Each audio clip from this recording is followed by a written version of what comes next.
J. Who? I am the swarm. Armies will be shattered. Worlds will burn.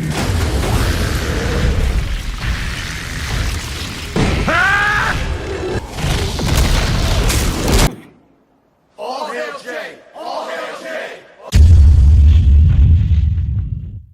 There is absolutely nothing to hate about this movie. Absolutely nothing.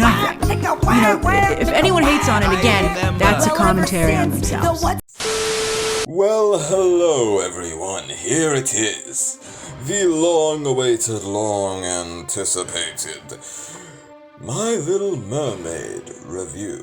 The remake, that is. Well, let's take a look at this movie, shall we? Happen. Are you listening to me? Yes, And that's enough of that movie. Yup, it's full of stinky poo-poo, yes. I don't know exactly what you expected out of this movie, but it wasn't really that impressive at all, and honestly, not worth my time to give a full review.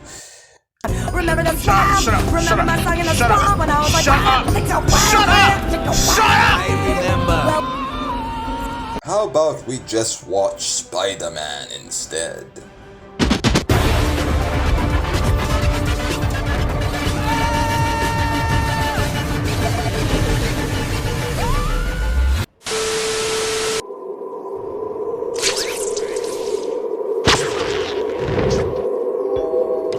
Yes, let's just get that out of the way right now. It was a pretty enjoyable film. But do I think it's perfect? Do I think it's better than the first? No.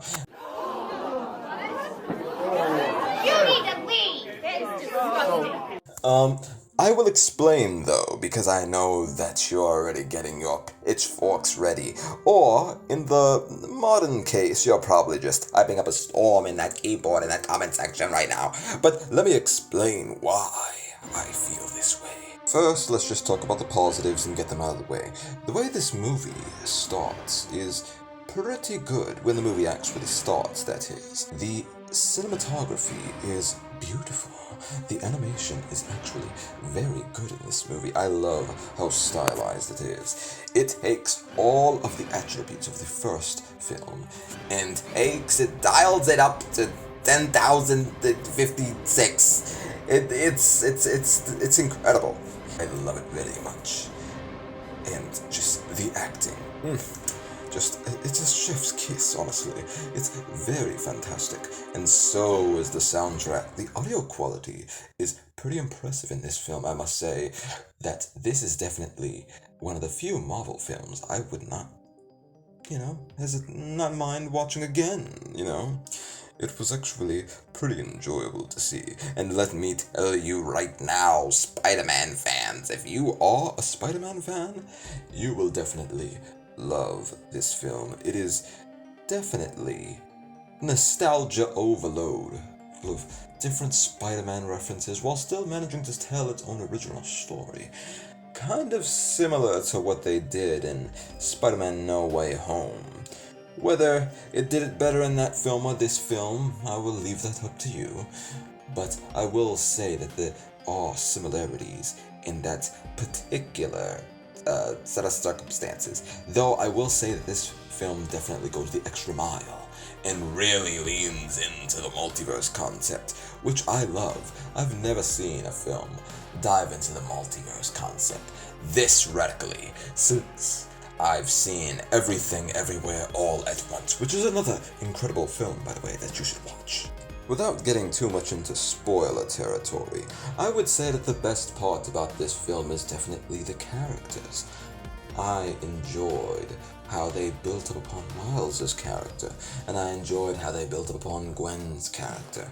And I have mixed feelings about how they built upon Peter's character from the first film, but I'm going to get to that a little bit more later. I will say one thing though, I definitely enjoyed Spider-Man 2099. He was personally one of my favorite parts of the film, and I will say he's playing a bit of a dubious role here, which you could tell from the trailers. He's kind of an anti-hero, maybe skirting on anti-villain territory, you totally understand his motivations, but at the same time, you can definitely agree with them.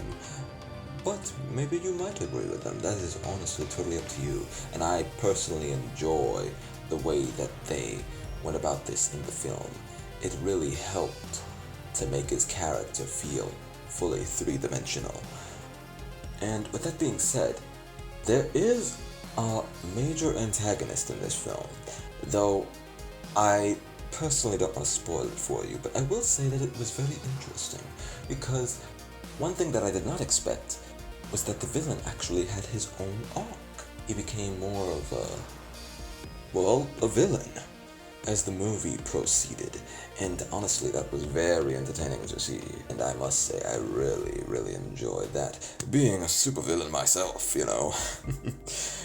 Now, let's go into the negatives. Now, while I think that the music, the acting, and the visuals were spectacular, the actual story, well, this is more of a heads up than a spoiler in my personal opinion, is a bit not finished. Well, it's not finished at all, actually. But this is actually, well, not exactly a full film. You see, that's the big problem I have with this film, is that it kind of comes to a big stop. It doesn't exactly have any closure to the ending. Now, I will say that I guess it has some closure to Gwen's arc, but honestly, it just wasn't satisfying enough for the end of a film. And it leaves on a tremendous cliffhanger.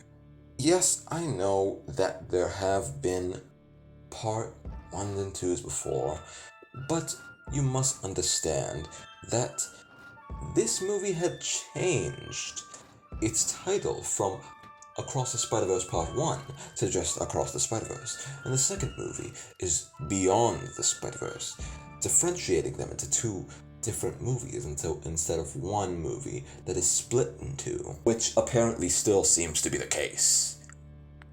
And with that being said, this may ruffle some feathers, but in my opinion, this is actually one of the few things movies like Deathly Hallows Part 1 or Infinity War did much better than this film.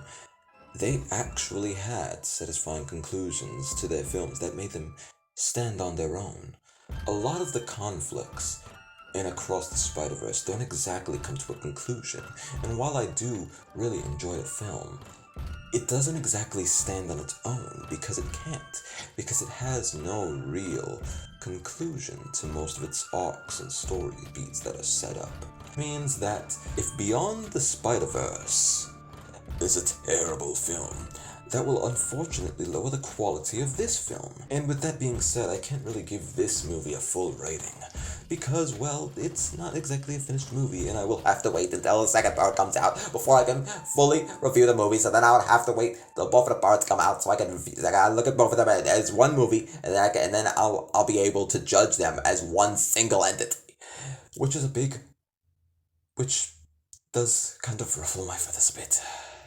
Also, yes, Peter Parker Spider-Man and Spider-Woman are just terrible parents. Peter Parker has always been taught with great power comes great responsibility, yet he's bringing his goddamn child with him into these goddamn really dangerous scenarios. And honestly, that doesn't seem like a good hero to me.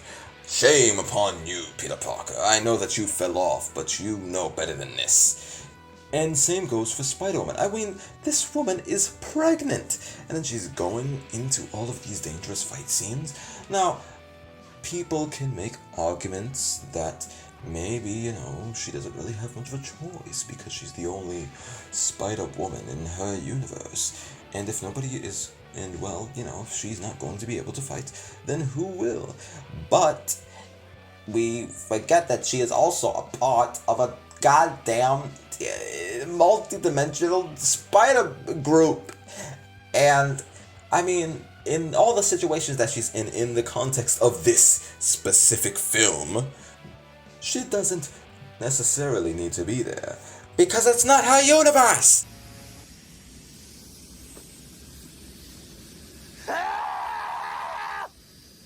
Anyways,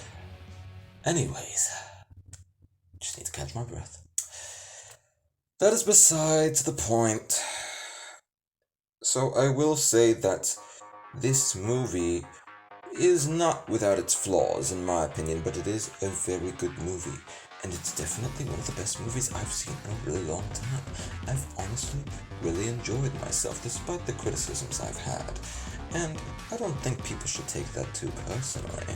I mean, the first film was Into the Spider-Verse. That's not an easy film to top, in my opinion.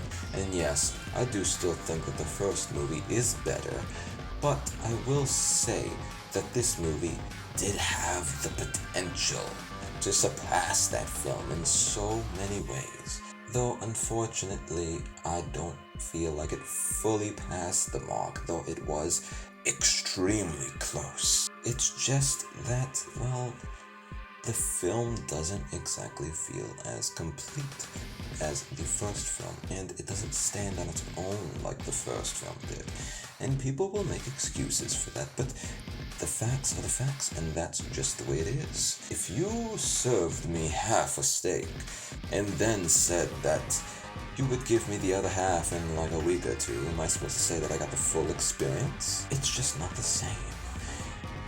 Though, with that being said, it was an enjoyable experience, and I would really recommend anybody who wants to see it to see it. Finally! A great Marvel movie without a bunch of woke bullshit politics in it! And yes, seeing as there are a few questionable details in this movie, that is besides the point. I would still definitely put this on my recommendations list, and I am definitely excited for the sequel. And they better not fuck up, because if they do, I will bring the hammer down on both of these movies! Guilty, guilty, guilty, guilty! Anyways, if you liked this video, please like, comment, and subscribe. And if you didn't like this video, you could leave a dislike, but ain't nobody gonna see that. But that's besides the point. Please remember to come back for more if you want to see what's in store. This was your favorite evil alien coming to conquer the world, Jalen E.T. Goodbye.